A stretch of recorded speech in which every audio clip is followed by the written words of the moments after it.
ಚುನಾವಣೆಯಲ್ಲಿ ತನ್ನ ಸಂಡೂರು ಕ್ಷೇತ್ರವನ್ನ ಉಳಿಸಿಕೊಳ್ಳುವಲ್ಲಿ ಯಶಸ್ವಿಯಾಗಿರುವ ಕಾಂಗ್ರೆಸ್ ಪಕ್ಷ ಇಂದು ಮತದಾರರ ಅಭಿನಂದನಾ ಕಾರ್ಯಕ್ರಮ ಆಯೋಜಿಸಿತ್ತು. ಸಮಾವೇಶ ಉದ್ಘಾಟಿಸಿ ಮಾತನಾಡಿದ ಮುಖ್ಯಮಂತ್ರಿ ಸಿದ್ದರಾಮಯ್ಯ, ಸಂಡೂರು ಯಾವಾಗಲೂ ಕೂಡ ಕಾಂಗ್ರೆಸ್ ಭದ್ರಕೋಟೆ, ಹಾಗಾಗಿ ಸಂಡೂರಿನ ಮಹಾ ಮತದಾರರಿಗೆ ಧನ್ಯವಾದ ಹೇಳುತ್ತೇನೆ ಎಂದರು. ಮುಂದುವರೆದು, ಸಂವಿಧಾನದ ರಕ್ಷಣೆ, ಪ್ರಜಾಪ್ರಭುತ್ವ ಉಳಿಯಬೇಕಾದರೆ, ಬಡವರಿಗೆ ಆರ್ಥಿಕ ಸಮಾನತೆ ಬರಬೇಕಾದರೆ ಅದು ಕಾಂಗ್ರೆಸ್ನಿಂದ ಮಾತ್ರ ಸಾಧ್ಯ.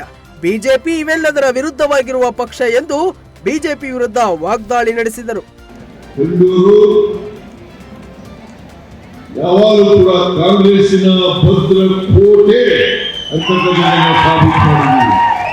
ಅದಕ್ಕಾಗಿ ವಿಶೇಷವಾದಂತಹ ಧನ್ಯವಾದಗಳನ್ನ ಹೇಳಲಿಕ್ಕೆ ಬಯಸ್ತಾ ಇದ್ದೇನೆ. ಇವತ್ತೇನಾದರೂ ಸಂವಿಧಾನದ ರಕ್ಷಣೆ ಆಗಬೇಕಾದ್ರೆ, ಪ್ರಜಾಪ್ರಭುತ್ವ ಉಳಿಬೇಕಾದ್ರೆ, ಬಡವರಿಗೆ ಆರ್ಥಿಕ ಸಾಮಾಜಿಕ ಶಕ್ತಿ ಬರಬೇಕಾದ್ರೆ ಅದು ಕಾಂಗ್ರೆಸ್ನಿಂದ ಮಾತ್ರ ಸಾಧ್ಯ. ಭಾರತೀಯ ಜನತಾ ಪಕ್ಷ ಯಾವತ್ತೂ ಕೂಡ ಸಂವಿಧಾನದ ಪರವಾಗಿರ್ತಕ್ಕಂಥ ಪಕ್ಷ ಅಲ್ಲ. ರಾಜ್ಯದಲ್ಲಿ ಕಳೆದ ಕೆಲ ವರ್ಷಗಳಿಂದ ಭುಗಿಲೆದ್ದಿರುವ ಪಂಚಮಸಾಲಿ 2A ಮೀಸಲಾತಿ ಹೋರಾಟಕ್ಕೆ ಸಂಬಂಧಿಸಿದಂತೆ ಬೆಳಗಾವಿ ಅಧಿವೇಶನ ಸಮಯದಲ್ಲಿ ಕೂಡಲ ಸಂಗಮದ ಬಸವಜಯ ಮೃತ್ಯುಂಜಯ ಶ್ರೀಗಳ ನೇತೃತ್ವದಲ್ಲಿ ಬೆಳಗಾವಿ ಸುವರ್ಣಸೌಧಕ್ಕೆ ಪಂಚಮಸಾಲಿ ಸಮುದಾಯ ಟ್ರ್ಯಾಕ್ಟರ್ ಚಲೋ ನಡೆಸುವ ಸಿದ್ಧತೆ ಮಾಡಿಕೊಂಡಿತ್ತು. ಇದೀಗ ಬೆಳಗಾವಿ ಪ್ರವೇಶಕ್ಕೆ ಟ್ರ್ಯಾಕ್ಟರ್ ಮತ್ತು ಕ್ರೂಸರ್ಗಳ ಪ್ರವೇಶ ನಿಷೇಧಿಸಿ ಸರ್ಕಾರ ಬಿಗ್ ಶಾಕ್ ಕೊಟ್ಟಿದೆ. ಕಾನೂನು ಸುವ್ಯವಸ್ಥೆ ಕಾಪಾಡುವ ಉದ್ದೇಶದಿಂದ ನಿರ್ಬಂಧ ಹೊರಡಿಸಿದ್ದೇವೆ ಎಂದು ಬೆಳಗಾವಿ ಡಿಸಿ ತಿಳಿಸಿದ್ದಾರೆ. ರಾಜ್ಯದಲ್ಲಿ ಭಾರೀ ಚರ್ಚೆಯಲ್ಲಿರುವ ಬಳ್ಳಾರಿ ಜಿಲ್ಲಾಸ್ಪತ್ರೆ ಬಾಣಂತಿಯರ ಸರಣಿ ಸಾವಿಗೆ ಸಂಬಂಧಪಟ್ಟಂತೆ ಇಂದು ಸಂಡೂರು ಸಮಾವೇಶದಲ್ಲಿ ಮಾತನಾಡಿದ ಮುಖ್ಯಮಂತ್ರಿ ಸಿದ್ದರಾಮಯ್ಯ, ಬಾಣಂತಿಯರ ಸಾವು ಪ್ರಕರಣ ಸಂಬಂಧ ನಾನು ಮೀಟಿಂಗ್ ಮಾಡಿದ್ದೇನೆ. ಕಳಪೆ ಔಷಧ ಕೊಟ್ಟಿರುವುದರಿಂದ ಸಾವು ಸಂಭವಿಸಿದೆ ಎಂದು ಮೇಲ್ನೋಟಕ್ಕೆ ಗೊತ್ತಾಗಿದೆ. ಈ ಬಗ್ಗೆ ಕಠಿಣ ಕ್ರಮ ಕೈಗೊಳ್ಳುತ್ತೇವೆ. ಈಗಾಗಲೇ ನಾವು 2 ಲಕ್ಷ ಪರಿಹಾರ ಘೋಷಣೆ ಮಾಡಿದ್ದೆವು, ಆದರೆ ಈಗ ಅದನ್ನು 5 ಲಕ್ಷಕ್ಕೆ ಏರಿಕೆ ಮಾಡುತ್ತಿದ್ದೇವೆ ಎಂದು ಘೋಷಣೆ ಮಾಡಿದರು.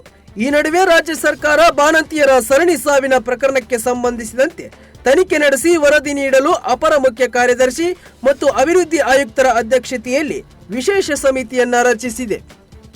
ಬಳ್ಳಾರಿ ಆಸ್ಪತ್ರೆಯಲ್ಲಿ ಬಾಣಂತಿಯರು ಸುಮಾರು 5 ಜನ ಮೃತಪಟ್ಟಿದ್ದಾರೆ.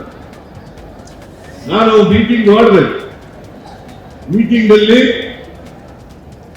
ಕಳಪೆ ಔಷಧ ಕೊಟ್ಟದ್ರಿಂದ ಸಾವು ಹತ್ತಿದ್ದಾರೆ ಅಂತೇಳಿ ಬೇರೆಯವರಿಗೆ ಗೊತ್ತಾಗ್ತಾ ಇದೆ.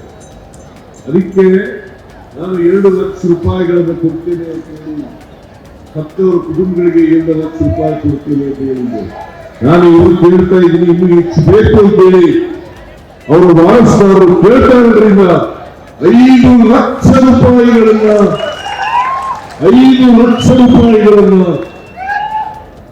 10 ವಾರಸುದಾರರಿಗೆ ಕೊಡುತ್ತೇವೆ ಅಂತಕ್ಕಂಥ ಮಾತುಗಳನ್ನು ಹೇಳಲಿಕ್ಕೆ ಬಯಸ್ತಾ ಇದ್ದೀನಿ.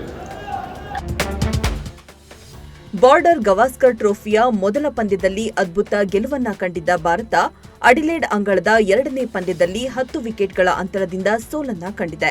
ಸೋಲಿನ ನಂತರ ಮಾತನಾಡಿದ ಕ್ಯಾಪ್ಟನ್ ರೋಹಿತ್ ಶರ್ಮಾ ಅವರು, ಆಸ್ಟ್ರೇಲಿಯಾ ತಂಡವು ನಮಗಿಂತ ಉತ್ತಮವಾಗಿ ಆಡಿದೆ. ಈ ಅದ್ಭುತ ಪ್ರದರ್ಶನದ ಫಲವಾಗಿ ಆಸೀಸ್ ಪಡೆ ಗೆದ್ದಿದೆ. ನಾವು ಹಲವು ಅವಕಾಶಗಳನ್ನ ಕೈಚೆಲ್ಲಿದೆವು. ಈ ಪಿಚ್ಚಲ್ಲಿ ಪಿಂಕ್ ಬಾಲ್ನಲ್ಲಿ ಆಡುವುದು ನಮಗೆ ದೊಡ್ಡ ಸವಾಲಾಗಿತ್ತು ಎಂದರು.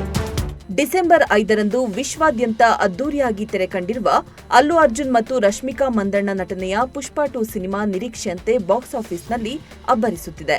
ಇದರ ಅಬ್ಬರಕ್ಕೆ ದಾಖಲೆಗಳೆಲ್ಲ ಉಡೀಸಾಗಿವೆ. ತೆರೆ ಕಂಡ ಮೊದಲ ದಿನವೇ ದೇಶದಲ್ಲಿ 175 ಕೋಟಿ ರೂಪಾಯಿ ಬಾಚಿಕೊಂಡಿದ್ದ ಚಿತ್ರ 2ನೇ ದಿನದಲ್ಲಿ 90.1 ಕೋಟಿ ರೂಪಾಯಿ ಮೂಲಕ 2ನೇ ದಿನಗಳಲ್ಲಿಯೂ 265 ಕೋಟಿ ರೂಪಾಯಿ ಕಲೆಕ್ಷನ್ ಅನ್ನ ಮಾಡಿದೆ. ಜಾಗತಿಕ ಬಾಕ್ಸ್ ಆಫೀಸ್ನಲ್ಲಿ 2 ದಿನಗಳಲ್ಲಿ ಬರೋಬ್ಬರಿ ಒಟ್ಟು 417.5 ಕೋಟಿಯನ್ನ ದೋಚಿದೆ. ಈ ಮೂಲಕ ಹಿಂದಿನ ರೆಕಾರ್ಡ್ಗಳನ್ನೆಲ್ಲ ಬ್ರೇಕ್ ಮಾಡಿದೆ ಎಂದು ತಿಳಿದುಬಂದಿದೆ.